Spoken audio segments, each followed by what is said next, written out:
Talk Time with Reid Moriarty. We are at WXPN interviewing Kathy O'Connell.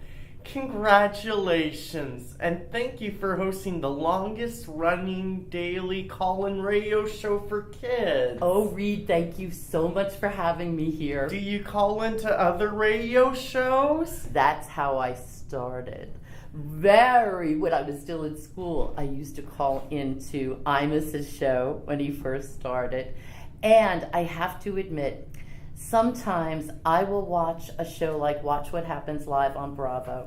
And maybe if somebody like Carol Burnett is the guest. Carol Burnett? Carol Burnett is she is my idol. Sometimes I think about calling when she's a guest on something. So, when you were a kid, Kathy, what music did you listen to? Show tunes. Show tunes? I love musical show tunes. What's one of your favorites? A Child's Celebration of Show Tunes. Isn't that... It has Heart from Damn Yankees. It has so many. My favorite shows, it's funny enough, they all start with the letter F. I love Funny Girl, Finian's Rainbow, and Fiorello.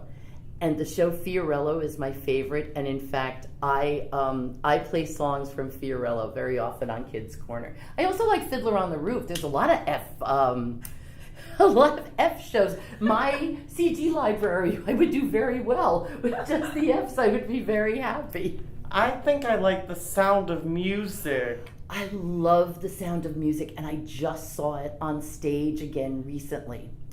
And I went way long ago. I was a nun in a local theater production of The Sound of Music. Oh, where were? I was indeed. And you'd be Sister Margareta. I didn't even have a name, but thank you. From now on, I'm going to claim I was Sister Margareta. Okay. So, Kathy, who are some of your on-air mentors? Oh, this is easy. Carol Burnett, but truly my biggest mentor was a television pioneer named Soupy Sales. Soupy Sales did the first teenage dance show on television back in Cincinnati before there was rock and roll in the late 1940s.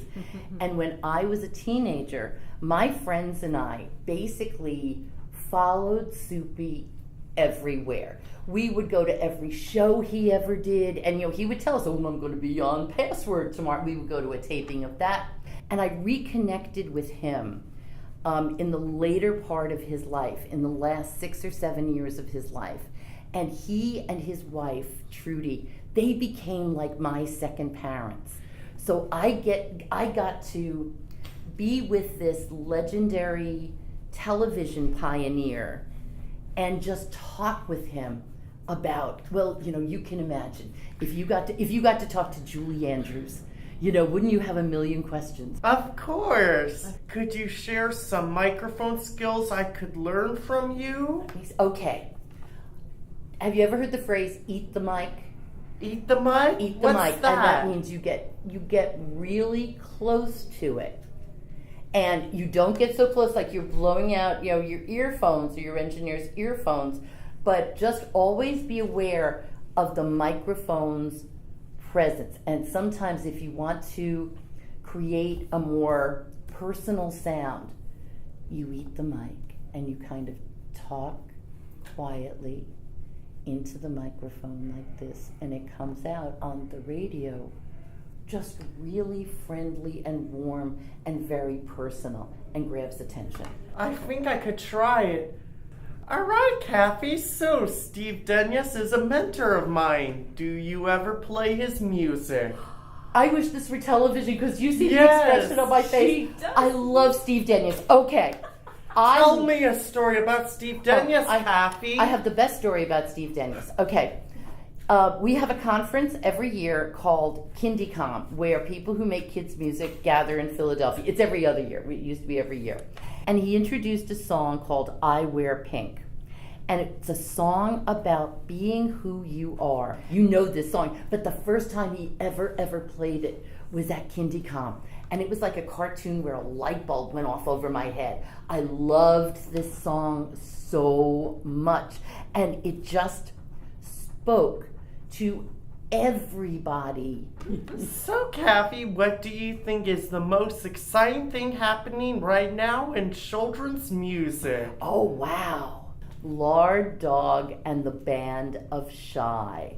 The music is incredible and stands on its own as a CD. But when you see their live show, it's got balloons and costumes and video and silliness. And the other band that's like that is the Pop-Ups. The Pop-Ups is two guys, Jason and Jacob. And they're incredible. They work with puppets. They dance. They're just incredible. It's a great time for kids' music. And if we can just get back to Raffi for a moment, he truly is a pioneer of that kind of music. Without Raffi, what's going on now doesn't happen. And luckily, Raffi's still making music too. So, Kathy, if you didn't have this job, what else would you do? In a dream world? Of course, in a dream world. Oh, I like, this is why I like talking to you, Reid. In a dream world, I would be doing musical theater.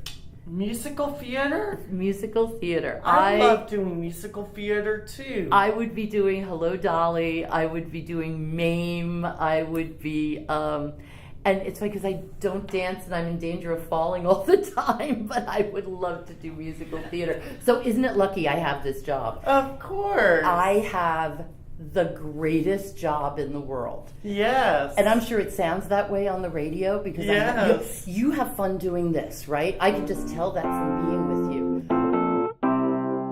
Talk Time with Reid Moriarty. And I have to go interview a veterinarian now.